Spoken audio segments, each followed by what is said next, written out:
And to all of those that would like to destroy the future of the greatest country in the world, our message to them is the same as my grandfather's. Them that's going, get on the wagon. Them that ain't, get out of the way. Herman Cain. Solutions for a better America. Anytime. This is your host, Herman Cain. Thank you for joining us. Because we know, we're going to tell you the truth. Give you the facts. Because we want you to be better informed to help make this a better United States of America. The operative words being better and united. Breaking news announcement. Obamacare gone. The Republicans released their long-awaited bill dismantling much of former President Obama's health care overhaul. The Republican-backed measure called the American Health Care Act repeals most of the Affordable Care Act's taxes, but at a later date than originally envisioned. Representative Kevin Brady from Texas says this is the bill the Republicans have been waiting for. It is Obamacare gone. We repeal all those taxes, those mandates, those subsidies. There's nothing left there. And instead, we give them the same tax break that we give workers at big businesses. Obamacare gone. Let me summarize. Mandates on employers, gone. Mandates on employees, gone. Taxes, gone. Penalties, gone.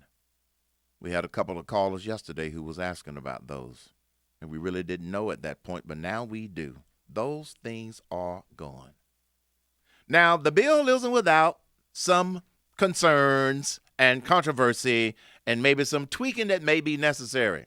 For example, Larry Levitt of the Kaiser Family Foundation Health Policy Organization says the health care overhaul released by House Republicans would scale back the government's role in health care. This bill is aiming to repeal major parts of the Affordable Care Act and replace it with a more conservative approach. The result of the reduced federal spending under this bill is likely to mean more people uninsured. Now, likely to mean more people uninsured, he's saying likely, but I'm not going to get apoplectic about that. Because here is the net of what's happening here, folks. Obamacare blew up the building with the hole in the roof, and therefore it disrupted our health care system and our health insurance system, and has created a disaster with a faulty structure that it forced down the throats of the American people. What the American Health Care Act does is it tries to grab hold of the gas pipes, the electrical wiring, without causing an explosion as it rebuilds the structure. You can't put splinters back together. It tries to rebuild the structure. So if you read through a description summary of the bill, rebuild the structure and unravel some of the Obamacare stuff. So is it perfect by everyone's definition of perfect? No. It's hard to get back to perfect when you have such a disaster that we're responding to. Overall, though, I am pleased with what's been put on the table. Here's another reason I'm pleased with it, folks, personally. President Trump supports it. And he stated earlier that he supports House Speaker Ryan's approach. And House Speaker Ryan's approach, we didn't learn until yesterday, is built upon the bill that was introduced by now Health and Human Services Secretary Tom Price and his bill empowering patients first. And we've been following that since 2013, folks. That's why when I read through it, I was pleased with most of what's in it. Now, are there some aspects in there that some people are going to challenge because it doesn't fit that definition of perfection, yes, it will. But as it is analyzed and scrutinized and evaluated, don't fall for the propaganda that's out there. News nugget. Immigration order. President Obama has issued another executive order on immigration. He's scaling back the travel ban, and he's making it a little bit more fine-tuned than originally in order to try to not get held up by one rogue federal judge. John Kelly says this order will make the country safer. Its focus is on preventing the entry of new foreign nationals from the 6 designated countries. Accordingly, it is important to note that nothing in this executive order affects existing lawful permanent residents or persons with current authorization to enter our homeland. And Attorney General Jeff Sessions goes on to say that there should be no problems with this order. The Department of Justice believes that this executive order, just as the first executive order, is a lawful and proper exercise of presidential authority. This Department of Justice will defend and enforce lawful orders of the President consistent with the core principles of our Constitution. And Rex Tillerson, Secretary of State, weighed in on this. He says this is an important step for securing the homeland. Common sense dictates that we continually reevaluate and reassess the systems we rely upon to process and thus keep terrorists from entering our country. And propaganda alert by Chuck Schumer, Senate Minority Leader, obviously wants to throw cold water on it when he says the new executive order is still a ban on travel and refugees. There is very little new or improved about this executive order. It's barely a fresh coat of paint on the same car that doesn't drive. Propaganda, folks. Pure propaganda. And here's why. News nugget.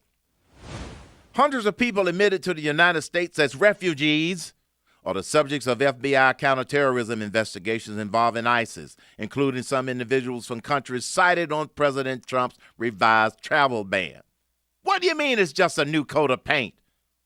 Because y'all, the liberals, wanted to hold up the authorization in the first place. Now they say that nearly a third of the 1,000 FBI domestic terrorism cases involved those admitted to the U.S. are refugees. Why don't you all get out of the way and let the administration do its job? Propaganda leader, Senate Minority Leader Chuck Schumer. News nugget. Ben Carson outrage. Housing and Urban Development Secretary Ben Carson referred to slaves as immigrants while speaking to department employees. That's what America is about. A land of dreams and opportunity. There were other immigrants who came here in the bottom of slave ships, worked even longer, even harder for less. But they too had a dream. A HUD spokesman told Good Morning America that no one present for Carson's speech was confusing voluntary immigration with involuntary servitude. Please. Look, folks, some people may not like his choice of words. Some people may not like the analogy. But to me, it's just noise. I wouldn't get all apoplectic about it. I'm not offended that he said it the way he said it. He was trying to make an analogy. Whether you thought or think or believe that that everybody assumed the difference, it's no big deal. I call it news you can lose. Keep doing your job, Dr. Carson. News nugget. Excellent news. ExxonMobil will spend $20 billion by 2022 to expand its footprint along the U.S. Gulf Coast, creating more than 45,000 jobs. President Trump released a video taking political credit for the announcement. This is something that was done to a large extent because of our policies and the policies of this new administration having to do with regulation and so many other things. So I said we're bringing back jobs. This is one big example of it. And it was a big example. See, speaking at the CERA Week conference in Houston, Exxon's new CEO, Darren Woods, noted that 35,000 temporary construction jobs will be needed, and the investments will also create 12,000 permanent jobs with an average salary of about $100,000 a year.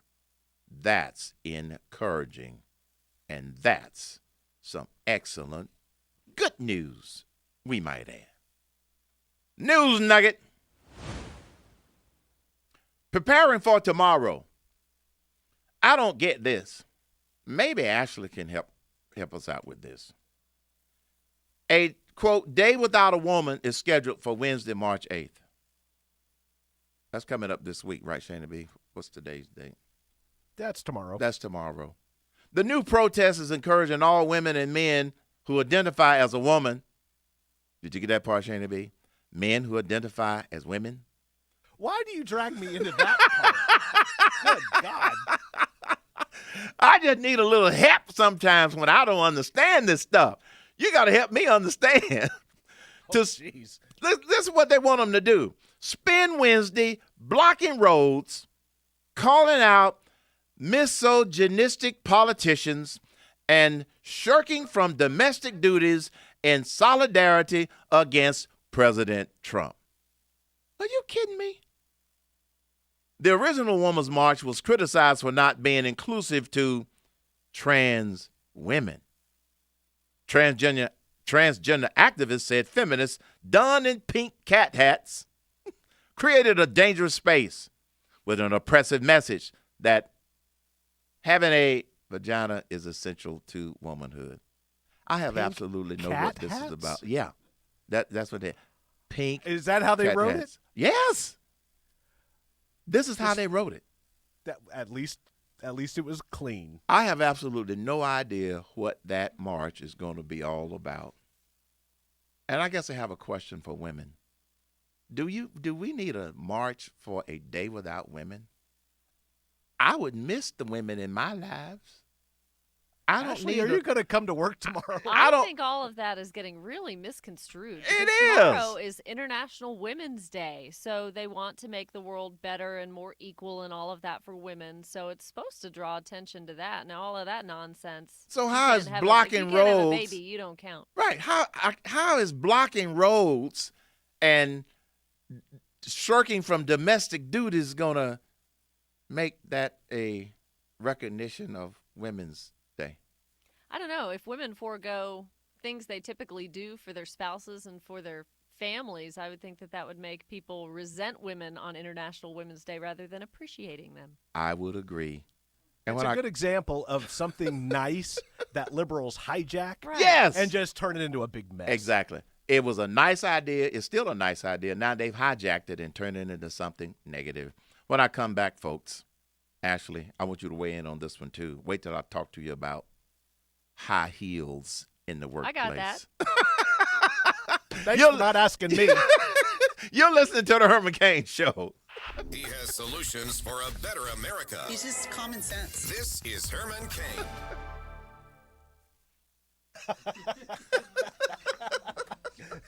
I'm going to throw that one to Ashley.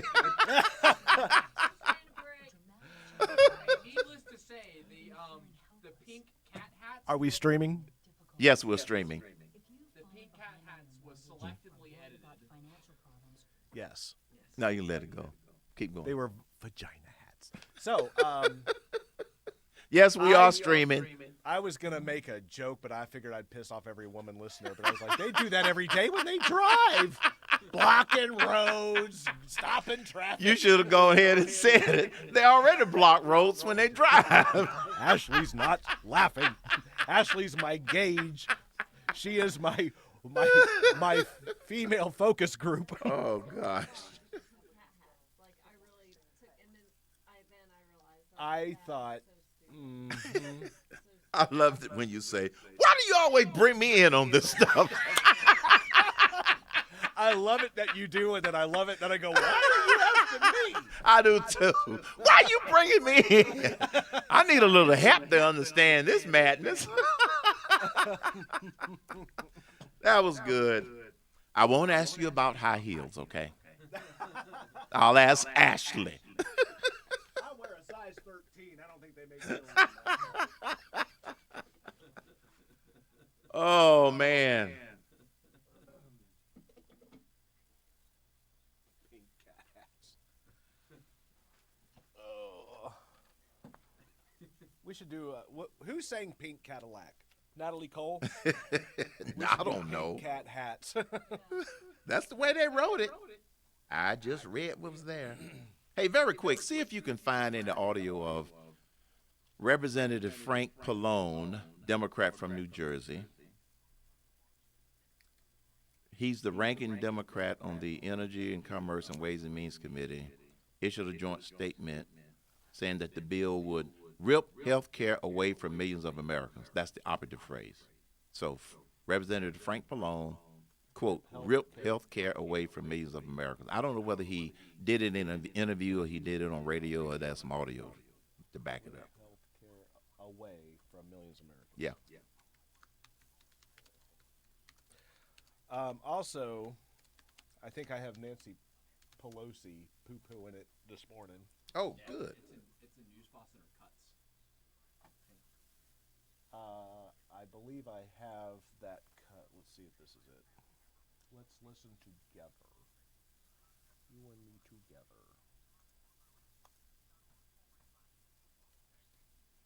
Another national economic meltdown.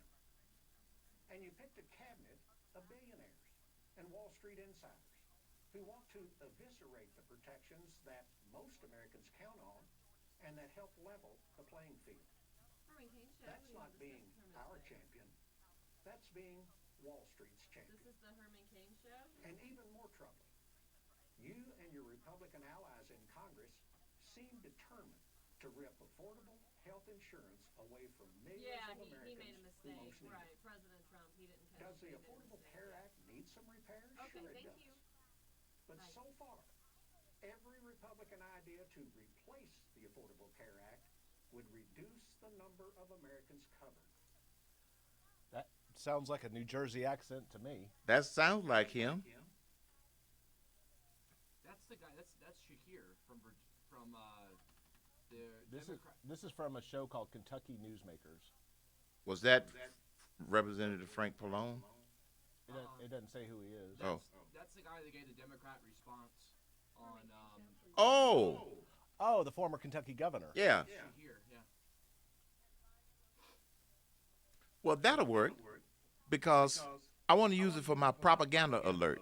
Everything he just said is false. Jared, can you find, my allergies are acting up. I can't do it. Like alert. That old-fashioned sound. If you can find that for me, that'll be our propaganda alert. We'll just alert. I like that. When you said propaganda alert, I just heard it in my head, and I thought that'll work. That's a great idea. Because every time they try to poo-poo the plan, I'm going to call it a propaganda alert because it's false. Our champion, even more troubling. You and your Republican, and even more troubling. You and your Republican allies in Congress seem determined to rip affordable health insurance away from millions of Americans who most need it. Yeah, that's from Tuesday. Okay. That's good right there, Shana B. They hadn't even seen it yet. That's my point. All right, coming back. All right, we don't have a long segment here.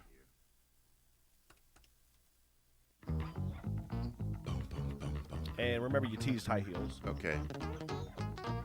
Can't believe I just said that.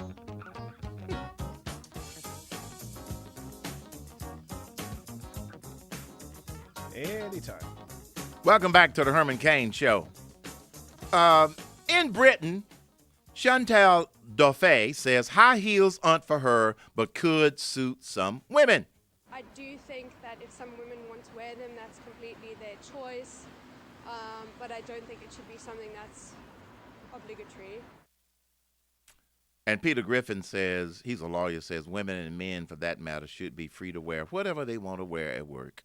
I think if a company was to impose a requirement that women wear high heels for their work, that would be utterly abhorrent and wrong. So I would strongly hope that the government would take steps to prevent that sort of thing happening. Any objections? So this is whether or not women should be made to wear high heels as part of a corporate dress code? Or make it optional? They can't make you wear high heels. Exactly. That's silly. They can't make you wear high heels now. It's a choice already. So this is another news you can lose. It's not a problem. They got a molehill and they're looking for a mountain. I wear them. Hey, when you want to. You listen to the Herman Cain Show.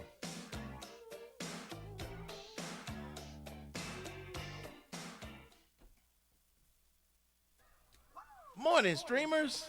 And that was Rapid Fire. And we'll be back with... No, that wasn't Rapid Fire. That was News Nuggets. We'll be